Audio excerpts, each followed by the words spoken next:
এই ধান খেতেই খুন হয় শেখ জসিম, যার বয়স 20-র মধ্যে। সকালবেলা সে ধান কাটছিল, চাষের কাজ করছিল অন্যান্য গ্রামবাসীদের সঙ্গে। ঘটনা যেটা জানা গেছে গ্রামবাসীদের কাছ থেকে সেটা হচ্ছে যে আজকে সকালবেলা শিরশিটা গ্রামে তৃণমূল কংগ্রেসের দুষ্কৃতীরা আক্রমণ চালায়। সেই আক্রমণেও একজন বোমার আঘাতে একজন গ্রামবাসী আহত হয়েছে, তাকে হাসপাতালে নিয়ে যাওয়া হয়েছে। তারা যখন এই মাঠের আল ধরে ফিরছিল তাদেরকে দেখেই কিন্তু পালানোর চেষ্টা করে এই শেখ জসিম, এবং যখন পালানোর চেষ্টা করে তখনই পেছন থেকে তাকে গুলি করা হয়। সেই মাস্কেট বাহিনীর গুলির থেকেই কিন্তু সে মারা যায় এবং ঘটনাস্থলেই তার মৃত্যু হয়। অন্যান্য যারা গ্রামবাসী ছিল সেই সময় উপস্থিত মাঠের মধ্যে কাজ করছিলেন, তারা কিন্তু পালিয়ে গ্রামের মধ্যে ঢোকার চেষ্টা করে।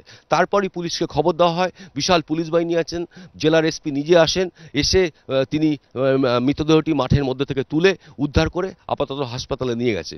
প্রশ্ন হচ্ছে চৌমণ্ডলপুর গ্রামে কিছুদিন আগেই কিন্তু এই ঘটনা কিছুদিন আগেই যেটা ঘটেছিল সেটা হচ্ছে পাড়ুই থানার ওসি আক্রান্ত হয়েছিলেন। পাড়ুই থানার ওসির কাছে খবর ছিল, সেটা হচ্ছে চৌমণ্ডলপুর গ্রামে প্রচুর পরিমাণে অস্ত্র মজুত করা হয়েছে, সেই অস্ত্র উদ্ধার করতে তারা এসেছিলেন এবং তারপরেই কিন্তু পাড়ুই থানার ওসি সেখানে আক্রান্ত হন। অন্যান্য পুলিশ কর্মীরাও কিন্তু সেখান থেকে পাড়ুই থানার ওসিকে নিয়ে কোনো রকমভাবে বেরিয়ে এসে নিজেদের জীবন বাঁচাতে পারে।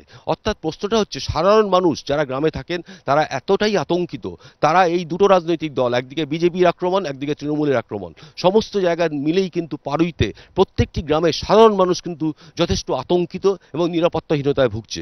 পাশাপাশি আরও একটা যেটা প্রশ্ন সাধারণ মানুষ তুলছেন সেটা হচ্ছে পুলিশই নিরাপত্তা পাচ্ছে না, পুলিশই নিরাপদে গ্রামে ঢুকে যে অস্ত্র উদ্ধার করবে সে ব্যাপারটা পাচ্ছে না। তারই মধ্যে ঘটনা ঘটে গেল শিরশিটা কাণ্ড, গতকাল শিরশিটার যে ঘটনা তার ঘটনার রেশ। আজকে সকালবেলা আবার শিরশিতে আক্রমণ, সেখানে পুলিশকে 3 রাউন্ড গুলি চালাতে হয়েছে।